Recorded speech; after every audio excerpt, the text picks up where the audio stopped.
لا تقربوا الزنا انہ کان فاحشۃ وساء سبیلا. زنا کے قریب تک نہ پھٹکو. یہ نہیں کہا کہ لا تزنوا، نہیں، قریب تک نہ پھٹکو. جیسے کہ یہ فیصل آباد کا ہمارا گول چکر ہے اور 8 بازار آ رہے ہیں. اب کوئی سرکاری پروگرام یہ ہے کہ اس گول چکر تک، چوک تک کوئی بھی جلوس نہ پہنچے، تو 8 بازاروں کو بند کرو گے نا. لہذا دور دور تک اللہ تعالی نے وہ حدیں لگا دی ہیں کہ زنا کی ترغیب نہ ہو، زنا کے راستے جو ہے وہ مسدود ہو جائیں. یہ اس دور کی انٹلیکچوئل خیانت، ڈس آنیسٹی کا سب سے بڑا معاملہ ہے. جدید نفسیات کا بابا آدم مانا جاتا ہے فرائڈ،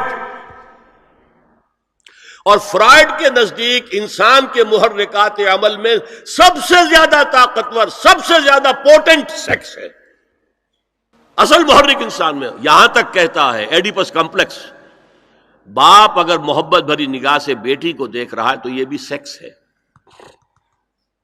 اور ماں اگر بیٹے سے محبت کر رہی ہے تو یہ بھی سیکس ہے. انا للہ و انا الیہ راجعون. ان کمبختوں کا اصل یہ معاملہ ہے کہ ایک شے پر نگاہ جم گئی تو سب کچھ اسی کے گرد گھما دیا. مطلب بات غلط نہیں ہے. Sexual motive one of the most important motives, no doubt about it. اگر یہ نہ ہو، اگر عورت میں مرد کے لیے اٹریکشن نہ ہو، اگر عورت کو مرد کی احتیاج نہ ہو تو تمدن ختم ہو جائے. کون شادی کا کھکیڑ مول لے گا؟ ایک پیٹ پالنا اور ہے، ایک خاندان کی ذمہ داری اور ہو جائے گی. یہ اس قدر زبردست جو ہے، یہ موٹیویشن ہے، اندر سے جذبہ ہے اور اٹریکشن ہے شدید. اس اعتبار سے یوں سمجھیے، جتنا زوردار گھوڑا ہو اتنی ہی زوردار لگام چاہیے اگر ڈسپلن میں رکھنا چاہتے ہیں. لہذا اس سیکس کو ڈسپلن میں لانے کے لیے کہ قانونی تعلق ہو ایک مرد اور عورت کے درمیان، ازدواج ہو، شادی ہو جائے، یا دوسرا راستہ وہ بھی تھا جو آج کل نہیں رہا، باندھی ہو کسی کی، مل کے یمین ہو، ان کے اندر سیکشول انٹرکورس جو ہے وہ ہو اور اس سے باہر نگاہ بھی نہ جائے. قرآن اور حضور دونوں کس قدر حقیقت پسند ہے.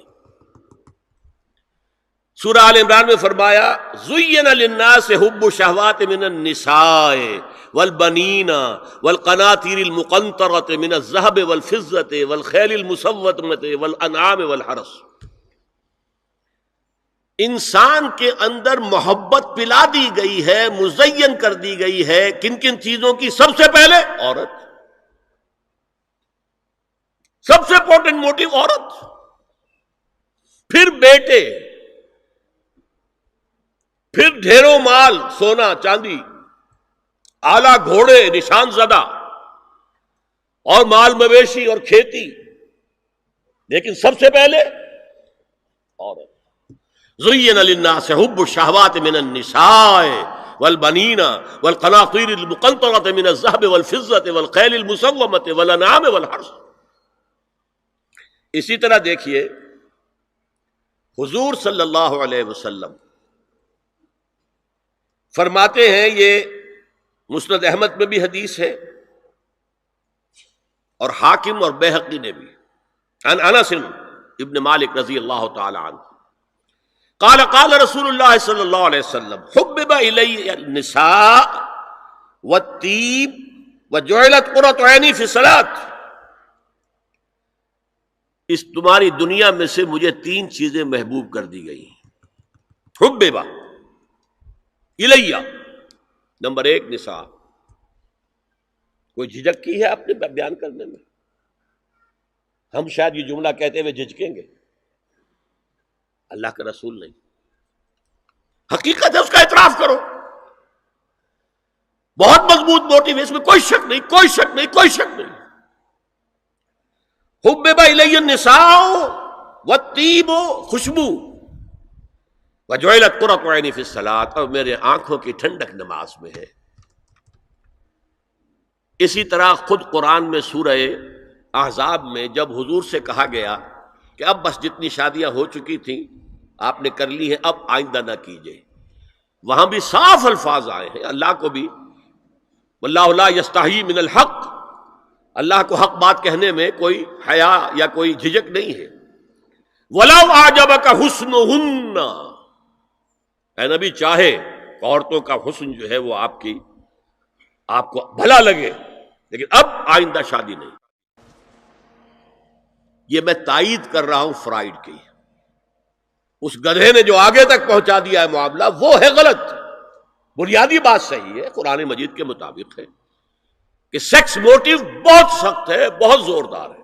حضور کی حدیث ہے، ان اللہ کتب علی ابن آدم حظہ من الزنا ادرک ذلک لا محال، اللہ تعالیٰ نے ہر انسان کا زنا میں ایک حصہ لکھ دیا ہے جو اس کو پہنچ کر رہے گا۔ فزنا العین النظر، آنکھوں کا زنا ہے نامحرم عورت کو دیکھنا، یہ بھی زنا ہے۔ اگر زنا کو روکنا ہے تو یہاں پر بھی قدغن لگے گی۔ ایک جگہ آیا ہے حدیث میں النظر سہم، یہ تیر ہے، یہ نظر جو ہے نگاہوں کے تیر، یہ تو آپ شاعری کے اندر بھی اور گانوں کے اندر بھی نگاہوں کے تیر سنتے ہیں کہ نہیں سنتے؟ النظر سہم، یہ تیر ہے۔ وزن اللسان النطق یا منطق، زبان کا زنا ہے کسی عورت سے گفتگو کر کے چٹخارے لینا۔ عورت کی آواز میں بھی ایک لوچ ہے، حسن ہے، اللہ تعالیٰ نے اسے سراپا ایسا بنایا ہے کہ مرد کے لیے اس کی ہر شے کے اندر اٹریکشن ہے، اس کی آواز میں اٹریکشن ہے۔ والنفس تمنا و تشتہی، اور باقی رہ گیا نفس، وہ تمنا کرتا ہے کہ اب میں اس سے آگے بھی بڑھوں اور زنا بھی کر لوں۔ والفرج یصدق ذلک کلہ اور یکذب، لیکن یہ ہو بھی سکتا ہے نہیں بھی ہوتا، لیکن یہ زنا تو کر چکا نا، کان کا زنا اس نے کر لیا، آنکھ کا زنا اس نے کر لیا، زبان کا زنا اس نے کر لیا۔ تو زنا کا روک تھام، زنا کی جو ہمارے معاشرتی اہداف کے اندر بہت اہم ہے، بہت اہم ہے، بہت اہم، ورنہ معاشرہ ٹوٹ پھوٹ کا شکار ہو جائے گا۔ میاں بیوی میں اعتماد نہیں ہے، بے اعتمادی کی فضا میں اولاد جو پلے گی اس کی منفی نفسیات ہوں گی، کبھی مثبت نفسیات نہیں ہو سکتی۔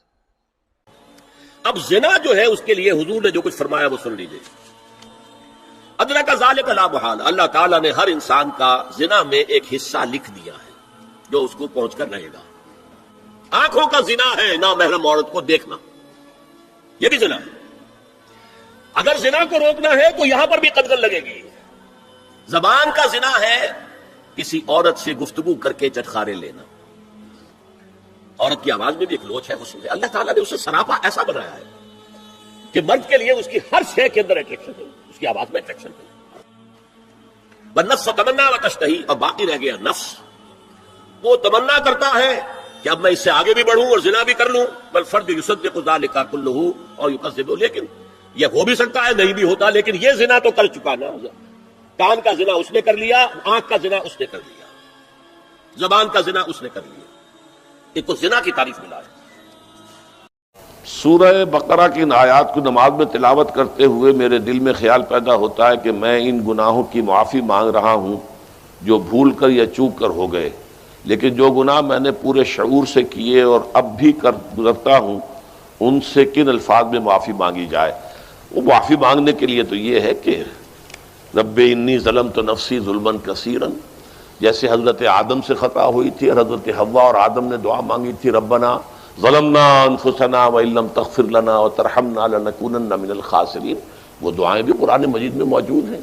یا جیسے کہ حضرت یونس علیہ السلام سے غلطی ہو گئی تھی، اللہ کی اجازت کے بغیر وہ اپنی قوم کو چھوڑ کر چلے گئے، تو انہوں نے جو تسبیح کی ہے، جو ہمارے ہاں جس کی تسبیح بھی کی جاتی ہے اور اس کا آیت کریمہ کا جو ہے ورد کیا جاتا ہے، کہ وہ بھی اصل میں قلب کی گہرائیوں اور شعور کے ساتھ جو اگر ادا کی جائے تو بہت لا الہ الا انت سبحانک انی کنت من الظالمین، تو یہ جو ہے استغفر اللہ ربی من کل ذنب واتوب الیہ، یہ بھی ہے۔ تو مختلف ہے اس کے لیے کہ جو قرآن مجید میں بھی آئی ہے اور احادیث میں بھی۔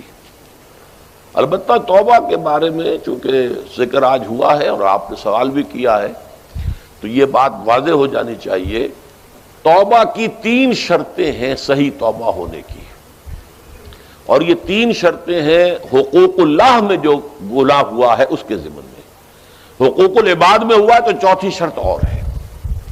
وہ 3 شرطیں کیا ہیں؟ گناہ پر حقیقی پشیمانی ہو، دل میں شرمندگی ہو، تعسف ہو کہ یہ کام میں نے کیوں کیا یا کیوں کرتا رہا اب تک، اور نمبر 2 عزم مصمم ہو کہ آئندہ ہرگز نہیں کروں گا، اور نمبر 3 اس کو چھوڑ دے بالفعل، وہ عزم مصمم پر عمل شروع ہو جائے۔ اگرچہ یہ ہو سکتا ہے کہ پھر غلطی ہو جائے، پھر ذہول ہو جائے، پھر نسیان ہو جائے، کوئی پرواہ نہیں، اس وقت جب کہ وہ توبہ کر رہا ہے نمبر 1 پشیمانی ہو حقیقی، نمبر 2 عزم مصمم ہو کہ دوبارہ ارتکاب نہیں کروں گا، نمبر 3 بالفعل اس کام کو چھوڑ دے۔ 3 کام اگر ہوں گے تب جا کر حقوق اللہ کے ضمن میں وہ توبہ صحیح ہوگی۔ فَإِنَّهُ يَتُوبُ إِلَى اللَّهِ مَتَابًا، توبہ جیسے کی جاتی ہے اس کی یہ تقاضے ہیں۔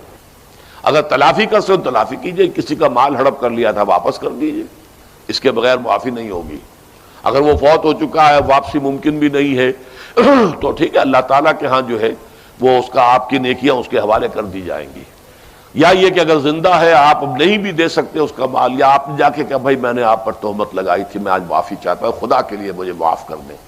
اور یہاں تک آتا ہے بعض صحابہ کا طرز عمل کہ ایک صاحب اپنے اسی طریقے سے ساتھی سے معافی مانگ رہے تھے، انہوں نے کوئی سرسری طور پہ کہہ دیا اچھا جی ٹھیک ہے میں نے معاف کیا، لیکن انہوں نے محسوس کیا کہ یہ دل سے معاف نہیں کر رہے، وہ زمین پر لیٹ گئے اور اپنا گال ایک جو ہے زمین پر ٹکا کر دوسرے کا، اس پر میرا اپنا پاؤں میرے دوسرے گال پر رکھو تو مجھے یقین ہوگا کہ تم نے واقعی مجھے معاف کیا ہے۔ تو یہ کیفیت تو اس انسان کی ہوگی نا جسے واقعتاً محاسبہ اخروی کا احساس ہو اور شدید کے اس کی جواب دہی ہوگی، تو اس کے لیے تو پھر وہ ہر طرح سے تلافی کے لیے خوشامد کرے گا، بھائی خدا کے لیے مجھے معاف کر، اچھا جی معاف کر دیں آپ، بس یہ کیا ہے، ایک معافی وہ ہوتی ہے، وہ جو پولیس والے بھی معافی مانگ لیتے ہیں کبھی کبھی، تو وہ معافی نہیں ہوتی، حقیقتاً دل سے آپ معافی مانگیں تو وہ ہے معافی، اور واقعتاً دل سے معاف کریں۔ تو یہ ہے 4تھی شرط ہے کہ جو حقوق العباد کے سلسلے میں ہے۔